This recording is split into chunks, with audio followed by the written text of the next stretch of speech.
madaxweyne ku-xigeenka gudoomiyaha baarlamaanka iyo gudoomiye ku-xigeenka koowaad iyo labaad xildhibaanada sharafta leh ee halkan fadhiya caaway ee dawladda galmudug iyo wasiiradaba xildhibaanka federaalka ee nala jooga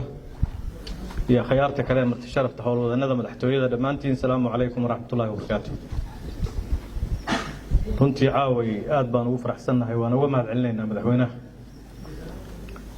xafladan iyo afurtan iyo isbarashadan qiimaha badan oo runtii fursado badan oo aan la isku helin caaway fududaysay inaan kala baranno gudiyada iyo gudoonkooda iyo inta gudiya jirta aan ku barannay oo ah yacni shimbirta dhagaxii maaragtay labada shimbirood lagu dilo kale afurna inaan helnay haddana isbarannay marka aad baan runtii kuu mahad celinaynaa wixii kaftana waa iska kaftan laakiin galmudug hadda waqti kaftan ma joogta aniga siday la tahay waqti shaqay joogtaa waqti shaqo inta gacmaha la isqabsado habsaanka haysta galmudug ee ay ka habsaantay dowlad goboleedyada la midka ah ay ka habsaantay ummadaha iyada la midka ah ee Soomaaliya ku nool oo maaragtay caaway lagu faraxsan yahay inta yarta hadda la haysto halkan midnimada lagu joogo wax galmudug uga dambeeyo kale ma jiraan laakiin galabtana wasiirada waa la iswareystay xafiis wax la wareegay waa yiri iyo computer iyo waa hadda iyo kow baan isleeyahay meeshaas marka qosol nooma yaalo waxaa noo yaala shaqo adag inaan u guntanno waqti badanna aanan ku bixin howlo kale gaar ahaan kalsoonida madaxweynaha iyo madaxweyne ku-xigeenku ay siiyeen anigana waa uga mahad celinayaa shalayna aqalka baarlamaanku oo gudoomiyuhu hogaaminayo uuna siiyeyna mahad gaar ah oo kale aan u celinaynaa sababtoo tahay waxay muujinaysaa in ayadoo xitaa dadka qaarkood aragtidooda kala aragti duwanaansho ay jirto anigu ceebba uma arkaba aragti duwanaanshaha galmudugna inay ku barbaarto way taas Soomaaliyana lagu barbaariyo way in aragtida qofka muwaadinka mas'uulahaada ama qofka laha ahaadee uu cabiri karo suudu asagu u arka saxda inuu cabiri karo waxaan u arkaa wanaagsan oo dastuurkuna ummadda siinayo marka golaha baarlamaankuna shalay ansixintii ahayd ee aan loo kala harin ee shaqo hore inay ka horeysay ay muuqatay iyadana waa ka mahad celinaynaa ka wasaarad ahaan rajo badan baa dadku nagu xirayaan laakiin casa Muuse ma haysano ushii nabi Muuse oo marna maska noqonaysay marna wax kale noqonaysay ma hayno waxaan hayno waxay tahay commitmentiga ballanta dadka reer galmudug iyo inay ka go'an tahay in dhulkoodu oo lagu bartay waxyaalo badan oo aan dhagaha u fiicnayn oo xagga amniga in amni iyo xasilooni taam ah ka dhacdo deegaamada argagixisadu ay haystaan al-shabaab xitaa lama yiraahdo al-shabaabku dhalinyaradu way fiican tahay dhalinyaro badan baana joogta waa Carabi dhalinyaro badan baa noo joogta oo fiican oo galmudug u shaqeynayso xildhibaanadan ay ka mid yihiin iyo wasiiraduba iyo dhalinyaro kale oo fiican magacaas marka dhalinyaro lama siin karee argagixisadu deegaamada ay haysato oo dad walaalaheena ay ku nool yihiin oo aan ka yarayn galmudugtaan xorta ah dad aan ka yarayn ba halkaas ku jira soo qayla dhaaminaya islaanta oo mulaysaah in laga keenaa deegaamadaas ay dhaxda ku dhintaan dhibaatooyin ilmihii yaryar laga gurto yacni beer ay fashaan argagixisado kale way dadkaasi sida ay rabaan ka yeelaan xoolahooda ay maaragtay markay rabaan ayadoon saka la gaarin iyo zakaba zaka horta dawladda qaadi karta dawladda galmudug baa zaka qaadi karta al-shabaab dambe inay siiyaan ugu baaqi maayo dadka deegaamadaas ku nool inay gadoodaan oo al-shabaab ku gadoodaan baan ugu baaqayaa marka deegaamadaas waxay nooga baahan yihiin inaan gacan saarno isku mid ma ahan xildhibaan markuu xoogaa maalmo joogaba deegaankiisii inta iska taga 4 saacadood soo jooga iska soo laabanaya iyo ninaan deegaankiisii arkay marka waxaan rabaa inaan hadalkay ku soo gunaado shaqo adag baa noo taalla dadka reer galmudug u taalla amni keliya ma ahane waxbarashada caafimaadka dekedaha dhammaan wasaaradaha la magacaabo dhan wasaaradda bii'ada ugu muhiimsan oo noo badbaadinaysa dhulkan abaarta nooga badbaadinaysa sanad walba abaar baan la qayl dhaaminaa laakiin geedihii waa la jaraa iyagana geedaha la jarayo waxay keenayaan in dhulka roobku ku yaraado marka waxaan muhiim ahayn oo wasaaradihii ma jiraan wasiiradan tirada badan aadka u badanna waxaan rajaynaynaa inaan dhexdooda aysan ka imaan dardaarankaygu wuxuu yahay inaan isqabqabsi iyo wasaaradda dhexdeeda iyo awoodoo la isku qabsaday iyo haddii dhaqamo kale hore jiri jireen iyo waxaasoo dhan inay iska soo gabagaboobaan oo one unit la noqdo la wada shaqeeyo waxaan runtii insha allahu isugu imaan doonaa guddiga amnigana waxaan wasaarad ahaan ogolnahay wasaaradaha kaleba runtii kulligood ma wada hadli doonaan in si la yaqaan la iskula xisaabtamo oo baarlamaanku dowrkiisa shuruuc baan keeni doonaa oo amniga oo kale booliiska galmudug sharciga lagu asaasayay waa soo wadnaa asaga kowa galmudug inay booliiskeeda iyo amnigeeda iyo daraawiishdeeda ay yeelato dowladda federaalka waa soo gurbatay ciidamada joogo dhanna dowladda federaalka ay raacsan yihiin biyo sacbadaada looga dhargaa inaan booliiskeenii iyo ciidankeenii aasaasano ciidanka dowladda federaalka ahuna iskaashi iyo caawinaad meelaha aan dabooli weyno maadaama dhaqaale nagu filan iyo ayaamahan hore aan haysan ayay noqonaysaa laakiin shaqo adag ayaa taalla la xisaabtan fuulahan ogolnahay in la xisaabtamo baarlamaan waan ka soo shaqaynay waan ognahay la xisaabtan la'aan baarlamaanka Soomaaliya federaalka ayaan ka tirsanayn waxa dilay oo uu maaragtay madalays la noqday la xisaabtan la'aan waa wasiir inta qoorta loogu xiro silsilad la yiraahdo iska soco oo aan la xisaabtamayn wuxuu sameeyo la ogeyn ma taasi wax fiican ma dowlad dimuqraadi ah rabnaa galmudug inay noqoto oo xisaabtanku uu number 1 noqdo xisaabtan aan ahayn midka wasiirka albaabkiisa laga celiyay baarlamaanka geenaya mid aan ahayn oo midka shaqada mid shaqo la xisaabtan shaqo ama qof aan inta u geeyay shaqo ayuu ii shaqaalaysiin waayay hebel kaas la xisaabtan ma kaas waxay noqonaysaa maar suuqi kawaanka kala waa marka waxaan ku soo gunaanadayaa dad badan baa iga dambeeyay shaqo adag ayaan sugaysa annagu xamar hawlahan ku haynay galmudug siyaasadeedan ku shaqaynay aniga wixii hore dowladda federaalka waxaan u dhaaftay wixii xildhibaanadu hadda ay halkaan ku goodinayeen bay haayeen oo ahayd inay xisaabtami doonaan annaguna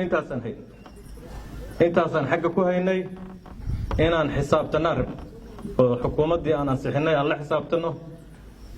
intaas kaliya ahayd wixii meeshaas lagu hayay laakiin hadda galmudug baan u soo wareegnay shaqada iyo dastuurka iyo hawsha galmudug u taalla ayaa naga badan taasaanan hadda wixii ka dambeysay ilaahay idinkiis ku shaqayn doonaa kulligiin waa mahadsantihiin waxaan rajaynaynaa munaasabado intaan ka ballaaran inaan isugu imaan doono ilaahay idinkiis galmudugoo intaan hadda ay tahay ka sii fiican hoggaankeedaasna waxaan rajaynaynaa iyagana waxaan u rajaynaynaa unitiga baarlamaanka iyo unitiga golaha maaragtay hoggaanka sarena midnimadoodan ayagana xoojinaynaa wax midnimo lagu waayay laguma waaye wax lagu helaya ma jiraan dadka xildhibaanku uu tilmaamay mursal ee tabashooyinkana wixii dhiman in la tabataabo oo tabashadooda laga garbaxo oo maaragtay loo yeero ayaan iyadana soo dhawaynaynaa galmudug waxaan rajaynaynaa ilaahay idinkiis in ay noqoto meesha ugu khilaafka yar ugu maaragtay dadkan hadda meelaha qaarkood isku dilaya ay isdil ku dhammaado dhulkooda la xoreysto horumar loo jahaysto geela galmudug jooga iyo dadka geela awgiis iyo daaqsin uga dhintay dadka badan geel muxuu nacfi leeyahay marka hadduu dadki leynayo arigi wax nacfiyo ay leeyihiin ma jirto dadka adduunkana dadka lagu diriraabo waxaana jira dawlado adduunka xoolihii oo dhan iska dhameeyay sababtu waxay tahay khilaafaadka dawladahaas Malaysia oo kala kamid ah xoolihii oo dhan waa arraacatay iyo xoolo dhaqato midna mal waana dalka tobnaad miya ayuu gaaray xagga warshadaha iyo horumarka marka qaarkood wuxuu haday dibkooda ku badan yihiin waa laga gudbaa marka waxaan rajaynaynaa in dadkeena badbaadsano qofna uusan nooga dhiman balli biyaa ama hal geela ama barkad lagu diriray uma qalanto qofka ka qiimo badan marka aad u mahadsantiin waxaan ku dardaarmeynaa midnimo galmudug Ahmed Abdi Kaariye oo ku xigeenka gudoomiyaha baarlamaanka iyo lawaysa ku xigeen xubnaha golaha wasiirada xildhibaanada golaha wakiilada galmudug saraakiisha dhammaan marti sharafta halkaan joogta dhammaantiin waxaan ku salaamayaa salaanta islaamka assalaamu calaykum waraxmatullaahi wabarakaatuh salaam kadib waxaan rabaa inaan aad iyo aad ugu mahadceliyo madaxweynaha afarka qiimaha badan oo noo sameeyey iyo soo dhaweynta aad iyo aad ugu mahadsan yahay waxaan kaloo rabaa inaan u hambaliyeeyo in ilaahay xilka ku caabtiro mas-uuliyaddana u fududeeyo golaha wasiirada cusub ee madaxweynuhu uu dhisay baarlamaankuna shalay ansixiyey sidoo kalena aan uga mahadceliyo baarlamaanka kalsoonidii ay siiyeen xubnahaas golaha wasiirada inay adeegayaal u noqdaan galmudug intaas kadib aniga hadde xildhibaanadii federaalkan ka jooga hadda saaxiibadii kale waa maqan yihiin ayagaa marka magacooda ku hadli doonaa insha allah waxaan rabaa marka hal midna inaan xildhibaanada iraahdo hal midna inaan iraahdo golaha wasiirada xildhibaanada waxaan rabnaa caawa hadde weli hadda fursad saan oo kale iskumaan helinaan u malaynaa marka laga reebo hal maalin oo baarlamaanka aan idinku imid oo dastuurkii xeeroosaadka aan sharaxaad ka bixinayay iyo sida baarlamaan u shaqeeyo weli hadda munaasabad sidaan oo kale iskumaanan helin marka horta waxaan codsanaynaa inaan iscafin wixii la iska sheeg annaguna waa idin xamanay adinkuna waadna xamateen kolley marka wixii hore u jiray in halaydhali laga noqdo horta waa codsanaya nin reer mudug aad kor waxaa lii ninuu hal ku qabsadaa lii marka hashii markuu kula dhagay oo lagu soo baxay waxaa la yidhi yaa markhaati ku ah nin maqanoo marka markhaati u qabsado ninkii sidii loo sugayay muddo 2 bilood markuu maqnaa ayuu maalinkii dambe geedkii markhaatigii lagu furayay yimid ali marka waxaa la yidhi hebelow ninkaan odagaa markhaati ku qabsaday marka waxaan rabnaa bal sidii ay wuxu jiraan inaad nooga warrantee bal war hashaa lay tusoo yidhi hashiyaa la tusay isagaa iskale yidhi ninku waxaa la yidhi ninka ma arag oo musoo waraysa ma arkinuu waayo waxaa la yidhi hashaan la isku haysto halaad taqaanood aqoon u leedahay miyaa adig oo aad ninkaan inta soo weydiiday oo ku yidhi hashaan anaa iskale mayuu yidhi waayo ninka waxaa la yidhi intaa u tagtid soo warayso waxaa dhahdaa war hashaan adi miyaa iskale maxaase lagugu haystaa wuxuu yidhi nin anoo maqan markhaati ii qabsaday markhaati igama rabin hiila uga rabo yidhi waan u hiiliyey ninku hasha isagaa iskale annaga marka horta waxaan rabnay intaan markhaatiga marka hor inaan inta idin soo marno idinkuna na soo martiin aad bal horta axwaashana weydiidaan aan rabnay xumaan kale horta maysi jirin baarlamaan waxaan rabnaa marka in wixii laga soo gudbay ay sidoodii ahaadaan galmudug oo la wadan tabantaabiyo oo gacmaha la isqabsado oo qolo waliba dhinac ay uga aadanta ay ka qabataan ama federaal ha noqoto ama dowlad goboleed ha noqoto dhammaanteen la huri maayo inaan gacmaha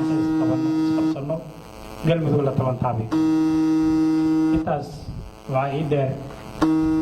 nimanka wasiirada ah oo saaxiibada iyo reer galmudug runtii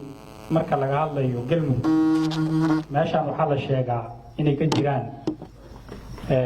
himilooyin aad iyo aad u ballaaran ama perception dadku ay ka qabaan ay leeyihiin galmudug wax weyn ayaa runtii ku soo kordhay kana soo socda waxaan rabaa marka dareenkaas horta dadku ay qabaan oo dib u xoreyn leh oo horumarin leh oo kaalintii galmudug ay ku lahayd Soomaaliya leh intaba horta agtiina u yaallaahi waxaa la rabaa inaad inta kalsoonida dadku ay idin siinayaan iyo waxa laydinka sheegayo inta gacmaha ku qabsatiin maskaxdiinnu iyo indhihiinnuba inay kor u taagan yihiin sidii arrintaas looga midho dhalin lahaa nin oo reer waqooyiga hadda kahor waxaa la yidhi xamar tegey marka gabadha xamar u guursaday yaa layidhi gabadhii uray u yeelatay maalinkii baa fool qabataa la yidhi marka isbitaalka u geeyey isbitaalkii markii uu geeyo gabadhii ay dhashay ayaa umurisadii markay soo baxday wuxuu yidhi yaa layidhi gabadhu maxay dhashay markaasay tiri yaa layidhi igaaray dhashay nimankaasuna igaar waxa la yidhahdo ma yaqaanaan isagoo wararsanoo isla igaarka la sheega ma bahalaa muxuu yihi ayuu laabtay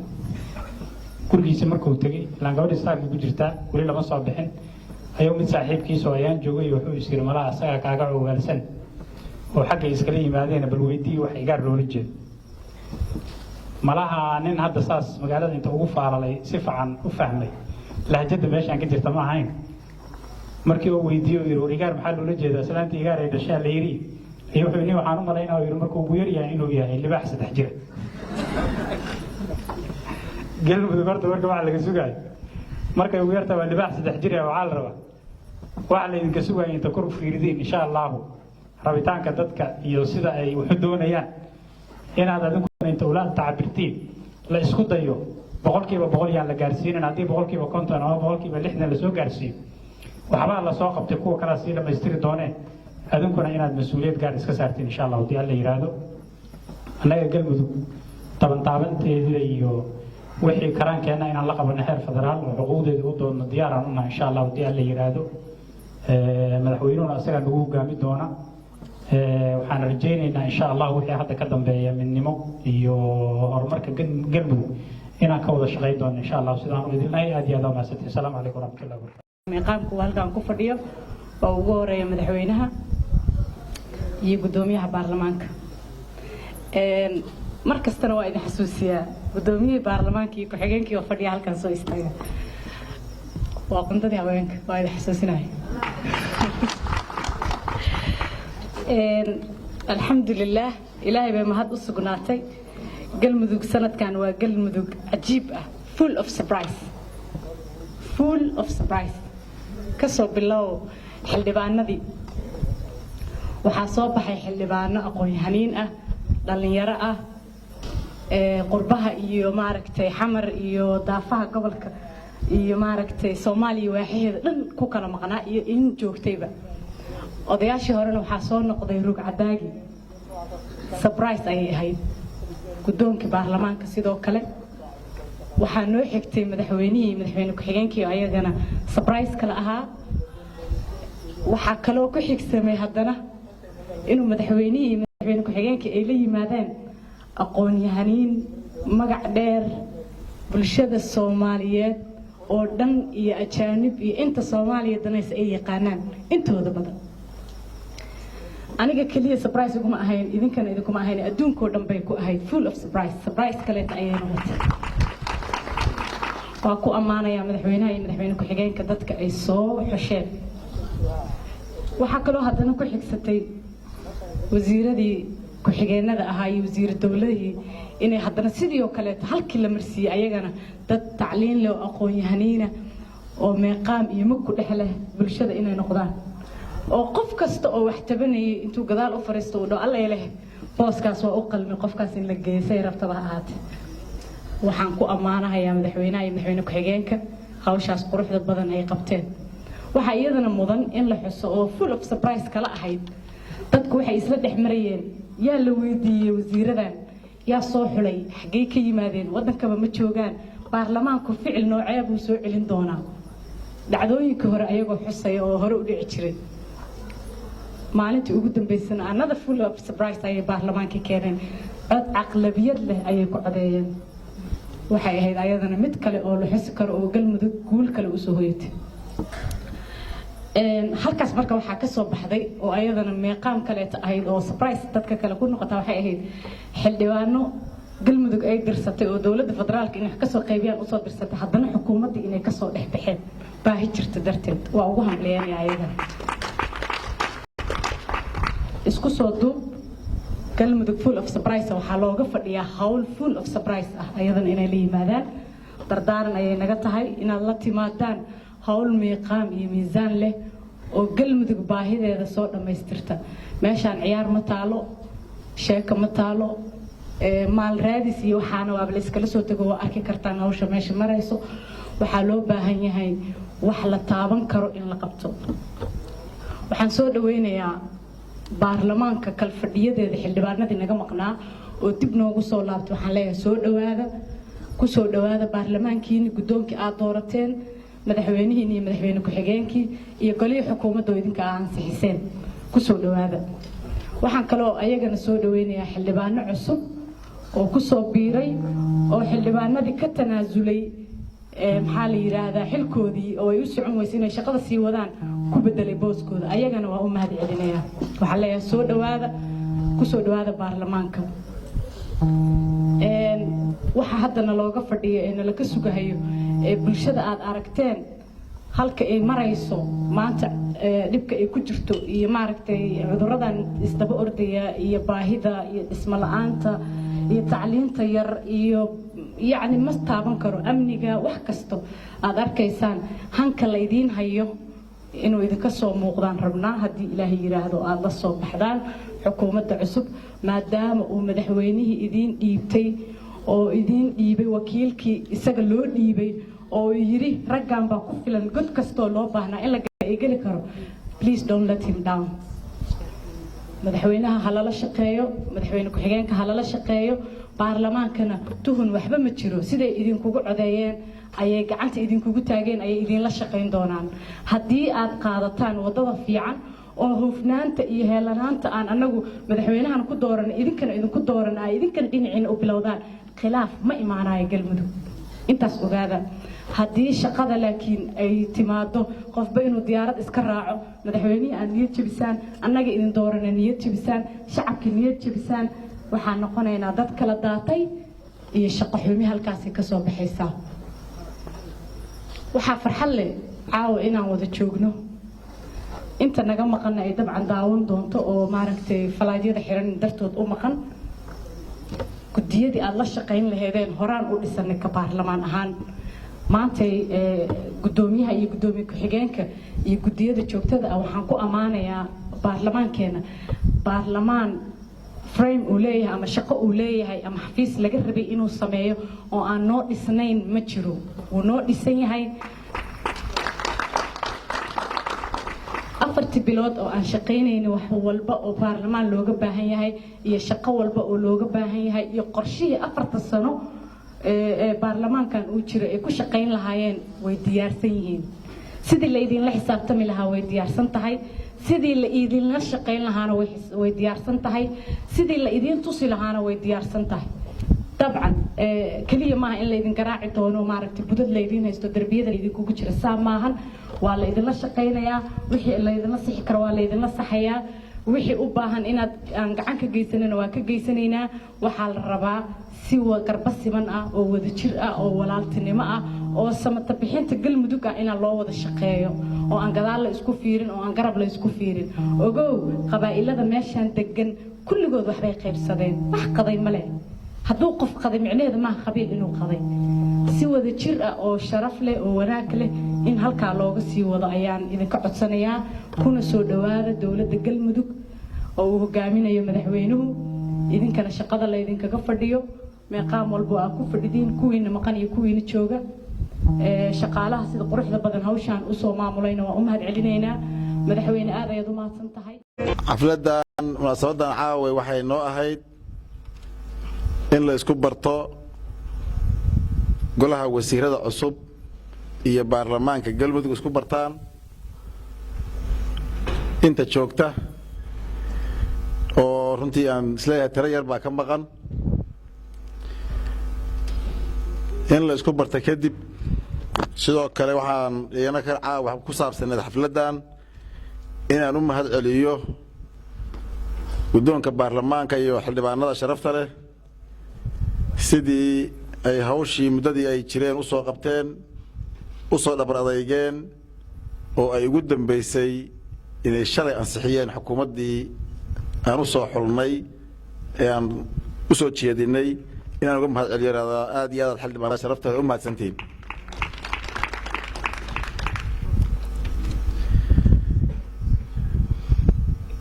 guddoonka baarlamaanka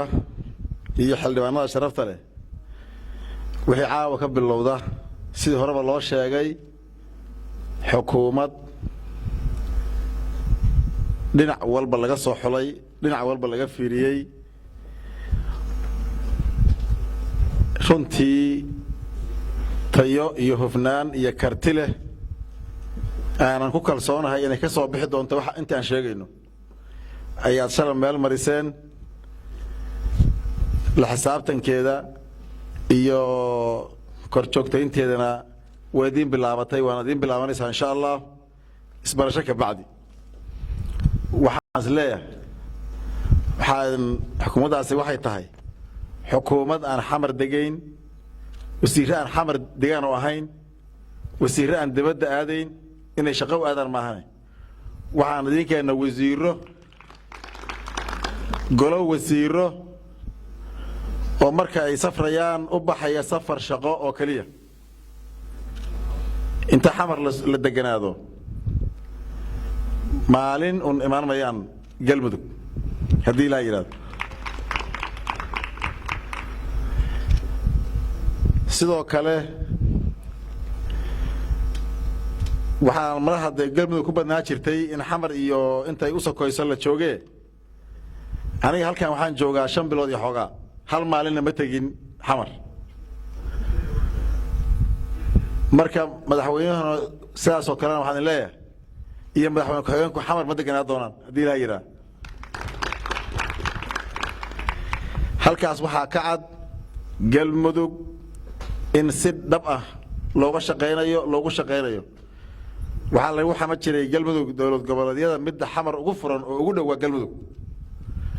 midda xamar ugu socodka yar noqon haddii la yiraahdo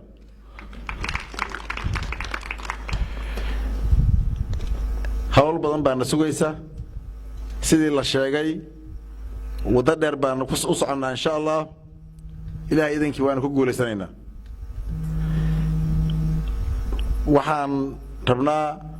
xukuumad iyo baarlamaan iyo shacab inaan gacmaha isqabsano mas'uuliyad wadareed ay tahay inaan ka wada mir dhalino ayaan haynaa na wada saaran inaan gacmaha isqabsano abni iyo kala dambeyn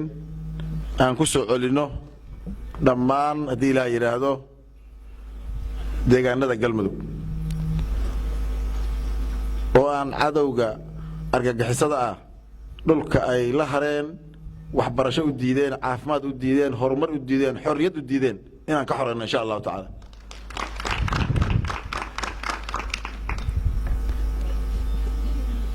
gudaha galmudug inaan ka dhowrno colaado yaryar iyo isku dhacyo reer guura ka dhaca maalin walba inaan ka dhowrno sidaad ogtihiin maalin sidii uu soo saaray asbuuc ka hor wasiiradii intaan la ansixin meelaha wax ka dhaceen ay tageen oo runtii ansixinta ay ku sini weysay ma dhici doonto lamana aqbalayo wixii caawa ka dambeeya qof qalad uu galay ama dhibaato qof uu geystay dad Soomaaliyeed in dhiigoodu macna darro isugu baxo dambi qofkii gala asay ku gaartaa insha Allah sagaan loo raacanaya deegaano iyo meelo la isku qabsadana ma dhacayso oo waxa mas'uuliyadda iskala dawladda cidii deegaan iyo meel wax laga sameeyo loo fasaxana way sameynaysaa deegaankii aan fasax loo haysanna lagama sameyn doono saxna ma ahan baahi waxaysan ka jirin oo looga jeedo waxyaabo kale lama sameynayo arintaasna wasaaradihii lahaa waa aan siinay inay ka howlgalaan haddii ilaahay yiraahdo meelahan runtii galmudug waxaa aad u soo laalaabta isku dhacyo yaryar oo dadka reer guuraaga dhexdooda ka dhaca oo dhibaato keena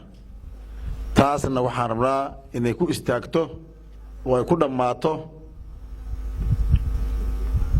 inay qof wax uu geystay ay ku ekaato ee aanay noqon wax la isugu soo safto iyo wax la isugu soo hiiliyo toona inaanay ka dhicin insha Allah taala dib u heshiisiintii siyaasadeed guul weyn baan ka gaarnay haddii xitaa qof markaas bacdi tabasho xitaa la soo baxa uu jiro iyada lafteeda diyaar baan una qof kasta oo reer galmudug oo aan xumaan wax ku doonayn oo aan dhibaato wax ku doonayn diyaar baan u nahay inaan la hadalno la fariisano isqancinno diyaar baan u nahay sidoo kale tabashooyinka qaarkood ama tabashooyin haddii ay jiraan iyagana tabashadii aan oo salba leh ama jirta waa ka garaabaynaa waana ka qancinaynaa hadduu qof qabo iyo hadday kooxa qabto iyo haddii degaan qabo intaba waxay noo joogtaa mar walba inaan gacanta u haatino yaa wax qaba inaan idhaahno laakiin cid qofka wax qabaa waa inuu noqdo qof tabashadiisu ay wax saxa salka ku hayso waa inuu noqdo qof tabashadiisa ku doonaya si nabada iyo walaalnimo iyo midnimo inuu la gaaro wax ku doonaya ee uusan noqon qof waxaan la aqoon doonaya iyo qof wax kale u socda runtii taasna ummadoo dhan bay iskaga furan tahayoo dib u heshiisiin iyo nabadayn iyo isqancin ma dhammaato waxaan hadda aad iyo aad noogu yaalla oo aan rabnaa inaan haddana bilow fiican noo jooga arrimaha hadda ka soo hadlay oo dib u heshiisiin bulsho ah oo arrimahan deegaanada iyo meelaha qaar waxyaaba hore oo ka dhacay oo weli iska sii jira iyo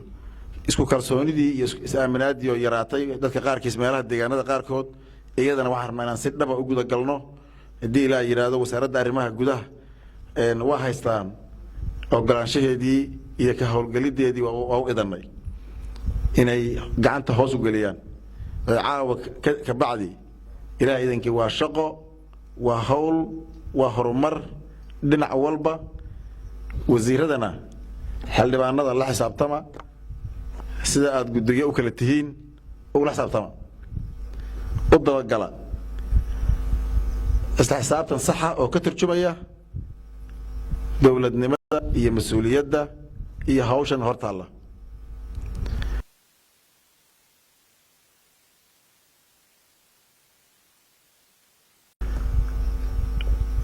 haddii ay hawshu iska ahaan jirtay howlaan gadaal loo soo fiirinayn ma dhacayso insha allah ilaahay idankii xukuumaddaani way shaqaynaysaa iyada oo kaashanaysa qaybaha kala duwan ee galmudug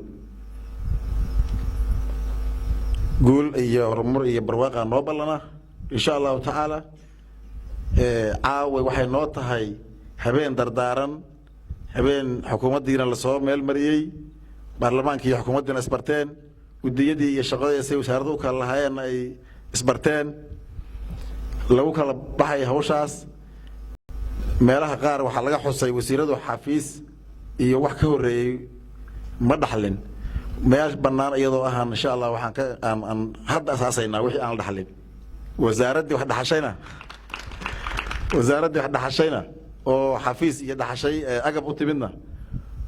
waa mahadsan yihiin agabkoodii xafiiskooda la wareegeen tii kalena aasaasan ka bilaabaynaa waana dhaqaaqaynaa haddii ilaha yidhaahdo aad iyo aad mahadsan tihiin guulaan noo ballana horumaraan noo ballana galmudug